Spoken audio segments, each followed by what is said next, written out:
SBA, Britania e Madhe, Franca dhe Gjermania po përballen me kriza të mpreta fiskale, të shkaktuara nga rritja e shpenzimeve për pensione, ndihma sociale dhe mbrojtje. Politikanët nuk guxojnë t'i ulin ato, as të rrisin taksat. Shumë argumentojnë se demokracia po e dobëson menaxhimin fiskal, sepse qytetarët nuk pranojnë kufizime, por ekonomisti grek Varoufakis kundërargumenton se problemi nuk është demokracia, por mungesa e saj. Ai e përshkruan sistemin si oligarki, që na lejon vetëm të votojmë. Zgjedhjet e lira dhe të ndershme lejojnë individ me para dhe kohë të marrin poste publike, por kjo nuk do të thotë se ata kontrollojnë pushtetin. Pas zgjedhjes, ata duhet miratohen nga baronët e vërtet politik dhe financiar, të cilët nuk janë të zgjedhur, por e kontrollojnë sistemin. Varoufakis sjell shembullin e Francës. Në vitin 1996, 500 familjet më të pasura zotronin 6% të ardhurave. Sot zotrojnë 42%. E njëjta elitë financiare ka mbrojtur interesat e saj duke transferuar rreziqet financiare tek shteti. Në vend që të falimentojnë, institucionet financiare shpëtojnë nga buxheti i shtetit,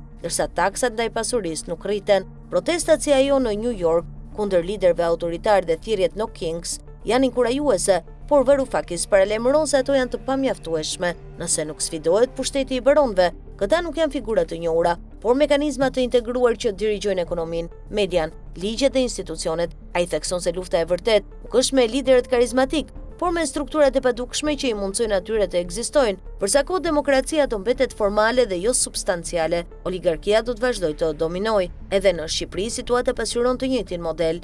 Elitat politike dhe ekonomike kanë ndërtuar një sistem ku pushteti formal qëndron në duart e të zgjedhurve, por kontrolli real i burimeve, institucioneve dhe drejtësisë qëndron tek një pakicë jo formale oligarkësh, marrëveshjet klienteliste, koncesionet shumëvjeçare, favorizimi fiskal dhe kapja e medias, dëshmojnë se demokracia shqiptare funksionon si një fasadë. Baronët shqiptar nuk shfaqen në fushata, por ndikojnë çdo vendim strategjik. Ata kontrollojnë tregjet kryesore, financojnë fushata politike, mbajnë lidhje me drejtësinë dhe sigurojnë imunitet të heshtur. Kjo strukturë ka prodhuar një formë të re autoritarizmi hibrid, ku qytetari voton por nuk përfaqësohet. Kjo analizë sjell nevojën për të ndryshuar qasjen ndaj reformave, jo vetëm ndërrim figurash në pushtet, por deoligarkizimin e ekonomisë dhe transparencë në vendimarrje. Shqipëria ka nevojë jo vetëm për lider të rinj, por edhe për rrëzimin e strukturave që prodhojnë baronë të rinj në çdo rotacion politik.